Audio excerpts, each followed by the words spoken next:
साथियों नमस्कार, मेरा नाम है शुभम और आपका बहुत बहुत स्वागत है मेरे चैनल एसआईपी गुरु शुभम में। आज का वीडियो आपके लिए बहुत ही महत्वपूर्ण होने जा रहा है। हम सभी जानते हैं कि म्यूचुअल फंड में हमें एनईवी के हिसाब से पर डे यूनिट मिलते हैं, बट उससे रिलेटेड हमारे पास क्या मिथ्स हैं, उससे रिलेटेड ही आज मैं आपको वीडियो आपके लिए लाया हूँ। और आप इस वीडियो को ज़्यादा से ज़्यादा देखिए। और अभी तक अगर आपने मेरे चैनल को सब्सक्राइब नहीं किया है तो प्लीज़ मेरे चैनल को सब्सक्राइब करिए, वीडियोस को लाइक करिए और अपने फ्रेंड्स एंड फैमिलीज़ के साथ शेयर करिए। इससे पहले साथियों मैंने एक एनईवी से रिलेटेड एक और वीडियो बनाया था जिस पे आपने बहुत सारा प्यार दिया था, तो वो भी आपको इधर या इधर आप मेरे चैनल पे जाके उस वीडियो को देख सकते हैं, जिससे आपको और भी कोई क्वेरी या रेजोल्यूशन है तो आप उसको समझ सकते हैं। चलिए साथियों शुरू करते हैं अपना वीडियो। बेसिकली साथियों एनईवी क्या है, और इसका अगर आप सिंपल फॉर्मूला देखें, एनईवी की फुल फॉर्म होती है that is net asset value. Mutual fund की जो यूनिट होती है वो मार्केट की वैल्यू होती है, और एक सिंपल फार्मूला होता है कि आपकी जो भी एसेट माइनस जो आपका डेब्ट या देनदारियां हैं उसको फिर हम आउटस्टैंडिंग यूनिट से अगर भाग दे देते हैं तो हमें उसकी एनएवी मतलब नेट एसेट वैल्यू प्राप्त हो जाती है। हमें इसको कुछ भी कॉम्प्लेक्स में जाने की ज़रूरत नहीं है कि हम इसको भाग दें या निकालें, वो एक फंड मैनेजर एएमसी अपने आप ही देखती। फिर भी अगर आप देखें एग्जाम्पल में, सपोज किसी फंड के पास 100 करोड़ का एसेट है और उसके पास 10 करोड़ यूनिट्स हैं, तो उसकी पर एनईवी की कॉस्ट कितनी होगी? 10 रुपीज़ पर एनईवी। इसलिए आपने देखा होगा कि ये बेसिकली बताता है कि फंड की, इसीलिए आपने पहले भी देखा होगा कि कोई फंड में पहले से इन्वेस्ट कर रहा है, कोई फंड में बाद में हो रहा है, तो पहले वाले को रिटर्न दिखा रहा है, क्योंकि म्यूचुअल फंड का एक सिंपल फॉर्मूला है कि उसके पास जो भी एसेट है और कितने उसके पास यूनिट्स हैं उससे वो डिवाइड करके उस यूनिट की नेट एसेट वैल्यू निकाल देता है। तो ऐसा हमारे दिमाग में ये मिथक लिखा हुआ है, बेसिकली मिथ है, थोड़ा सा इसको पार्डन करिएगा।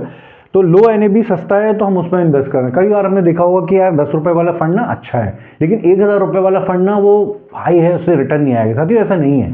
बेसिकली लो एनएवी फंड सस्ता नहीं होता, ये सबसे बड़ा एक मिथ है, क्योंकि एनएवी सिर्फ यूनिट की वैल्यू को बताता है, नंबर को बताता है, सॉरी, लेकिन फंड की क्वालिटी नहीं बताता। अब जैसे 10 रुपये एनईवी वाला फंड है तो वो 1000 यूनिट देगा, ठीक है। अगर 1000 एनईवी वाला फंड है तो वो 10 यूनिट देगा अगर आप 1000 रुपये लगा रहे हैं।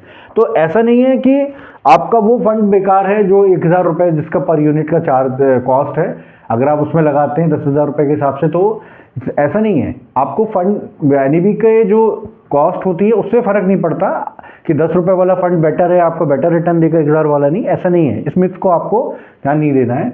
उसके अलावा भी अगर आप देखें हाई एनईवी क्या बेहतर है, ऐसा नहीं है। अगर आप रियल प्रूफ में जाएं, हाई एनईवी भी बेहतर नहीं है, क्योंकि आप भी देखें कि ये भी मिथक है, क्योंकि रिटर्न ही मायने रखते हैं, एनईवी नहीं। क्योंकि अगर 10 रुपये, जैसे आप एग्जाम्पल पे देखें, 10 रुपये एनईवी वाले फंड ने अगर 20% रिटर्न दिया है और 1000 एनईवी वाले फंड ने केवल 8% रिटर्न दिया है, तो ऐसा नहीं है कि वो 1000 वाला फंड जो है वो बेकार है क्योंकि वो हाई वाला है, हाई एनईवी ही बेहतर है, ऐसा भी नहीं है।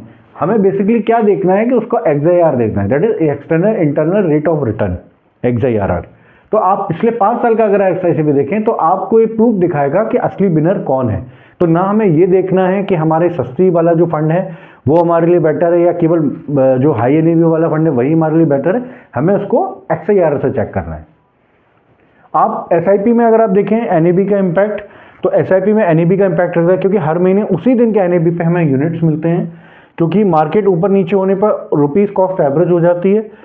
आप अगर ओवरऑल देखें तो 10,000 की एनईवी, 10,000 रुपये आप पर मंथ की एसआईपी करते हैं तो एनईवी में आपको 10 से 20 रुपये, मतलब ज़्यादा यूनिट कम एनईवी पे फ़र्क पड़ता है, क्योंकि लॉन्ग टर्म में आपका रिटर्न दिखेगा। तो ऐसा नहीं है कि आपको एसआईपी में एनईवी का इम्पैक्ट रहता है, बट आपको एसआईपी जो भी आप जिस डेट पे लेंगे, बट अगर आप देखें कि कोई पर्टिकुलर आपने देखा हो कि आप लॉन्ग टर्म में, जैसे आप किसी भी एसआईपी को इन्वेस्ट कर रहे हैं, तो वीक वाइज भी आप देखें कि आपने किसी दिन 5 तारीख को पैसे लगाए या आपने 25 तारीख को पैसे लगाए, तो बहुत ज़्यादा उसका आप देखेंगे कि बहुत ज़्यादा इम्पैक्ट नहीं है, अनटिल अनलेस कि आपको एक बड़ा लमसम अमाउंट लगाएं जब मार्केट वास्तव में गिरा हुआ है, जैसे कोविड टाइम में था। और एक्चुअली अगर आप देखें तो हम में से किसी को भी नहीं पता, अगर पता है तो या तो भगवान को पता है कि कौन कब मार्केट गिरने जा रहा है, या कोई मार्केट में बहुत दूर कोई बैठा हुआ है जो मार्केट को, जैसे हमें पता है एफआईआईज हैं जो भी हैं, कहीं ना कहीं मार्केट, मैं भी ये मानता हूँ कि मार्केट कहीं ना कहीं गिरता नहीं है, गिराया जाता है। तो आप उससे, तो आपको एनएवी कॉस्ट अपने कंटिन्यूसली एसआईपी से कंटिन्यू रखना है। देखें तो XIR वर्सेस NAV पे फोकस आपको कैसे करना है, क्योंकि XIR जैसे मैंने आपसे डिस्कस किया कि आपको हमेशा फोकस करना है XIR पर, और NAV भी क्या होता है रोज बदलता है बट आपको रिटर्न नहीं दिखाता, बट XIR आपको असली ईयरली रिटर्न दिखाता है। क्योंकि SIP का सही आप देखें तो SIP का सही वो एग्जाम्पल है, क्योंकि आप एग्जाम्पल से देखें कि 5 साल की SIP का XIR अगर 15% है तो वो विनर है। आप NAV को ध्यान मत दीजिए उस समय, XIR से तुलना करिए फंड चुनते समय। आप NAV आपकी कम या ज़्यादा भी हो सकती है, जैसे मैंने पिछली वीडियो की आपको पिछले साइट्स में दिखाया था। तो आपको XIR देखना है। देखिए सबसे दो चीज़ें हैं, CAGR और XIR। तो आप CAGR देखेंगे कंपाउंड ग्रोथ रिटर्न, वो आपका सही नहीं, क्योंकि आप उसी फंड में कई बार SIP कर रहे हैं, उसी फंड में आप कई बार लमसम कर रहे हैं। तो आपको XIR सही आपको रिटर्न की वैल्यू दिखाएगा कंपेयर टू CAGR, क्योंकि टोटल रिटर्न तो आपको बहुत सारा दिखाएगा, बट जब आप उसको कंपेयर करेंगे XIR में तो जब भी आप देखें तो वो कम आएगा। तो बहुत सारे ऐप्स में बहुत सारे उसमें कार्बी कैंप्स की साइट पे पेटीएम मनी ग्रो था, मतलब किसी का मेरा सजेशन नहीं, लेकिन इन सभी में आपको XIR जब आप क्लिक करते हैं इंड मनी, तो आपको उसमें XIR जब आप सेलेक्ट करें तो आपको सही वैल्यू दिखाई दे जाएगी। 2026 में अगर आप NAV का ट्रेंड अलर्ट देखें तो 2026 में NAV trend alert flexi cap का अगर आप देखें तो 20% आपका उछाल रहा है, स्मॉल कैप थोड़ा सा वोलेटाइल रहा है, डेट फंड्स थोड़ा रेट कट से तेज बढ़े हैं, और इंडेक्स फंड भी थोड़े से स्थिर रहेंगे, जो हमें लगता है कि ये साल हम सभी के लिए ठीक होगा। SIP वाले अगर आप ओवरऑल देखें तो आप XIR को ट्रैक करें, क्योंकि हमें इस साल उम्मीद है कि ओवरऑल ये रहेगा। अगर अपना फंड भी आप NAV से चेक करें, अगर आप फंड अपने NAV से कैसे चेक कर सकते हैं, जैसे ग्रोदा जीरोदा या ग्रो ऐप से आप खोल सकते हैं। आप जिस भी आप फंड से कर रहे हैं, जिस भी आप ऐप से कर रहे हैं, आप उसमें चेक कर सकते हैं कि उसकी क्या NAV है। मंडी कंट्रोल या MFI पे भी आप अगर आप देखें तो आपको पर डे आप लाइव NAV किसी भी फंड की देख सकते हैं।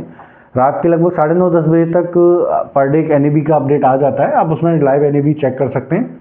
और आप SIP ट्रैकिंग में भी XIR अगर आप देखें तो आप ट्रैक करके आप उसको चेक कर सकते हैं कि आप उसमें अमाउंट में आप XIR में आपका कितना रिटर्न आ रहा है। आपको NAV नहीं देखना है, आपको XIR में जाना है। तो साथियों मुझे लगता है ये वीडियो हमारे लिए बहुत महत्वपूर्ण था, क्योंकि हम सभी के दिमाग में ये प्रश्न रहता है कि हम NAV में करें, कौन से NAV में करें। तो अगर आपको इससे रिलेटेड लगता है तो ये मेरी इंस्टाग्राम की ID है, आपका गुरु शुभम.yt। आप अगर मेरी मेल ID है आप shubham.yu@gmail.com, आप इस पर अपने क्वेरी या कोई भी रिलेटेड आपके क्वेश्चन है आप उसको भेज सकते हैं। इसके अलावा ये मेरी ट्विटर की ID है @SIP गुरु शुभम, आप इस पर भी अपना ट्वीट कर सकते हैं मुझसे इससे रिलेटेड। अगर आपको कोई क्वेरी है आप उसको डाल सकते हैं। बट आपसे अभी भी रिक्वेस्ट यही है कि हर वीडियो को बनाने से पहले बहुत सारा टाइम देना पड़ता है, रिसर्च लगता है। तो आप सभी से रिक्वेस्ट है कि अगर अभी तक आपने मेरे चैनल को सब्सक्राइब नहीं किया है तो प्लीज़ मेरे चैनल को सब्सक्राइब करिए, वीडियोज़ को लाइक करिए और अपने फ्रेंड्स एंड फैमिलीज़ के साथ ज़्यादा से ज़्यादा शेयर करिए, और बेल आइकन को प्रेस करिए, जिससे आपको मेरे किसी भी वीडियो को सबसे पहले नोटिफिकेशन मिले और आपको मिस ना हो। तब तक मिलते हैं हम नेक्स्ट वीडियो में। जय भारत, जय हिंद।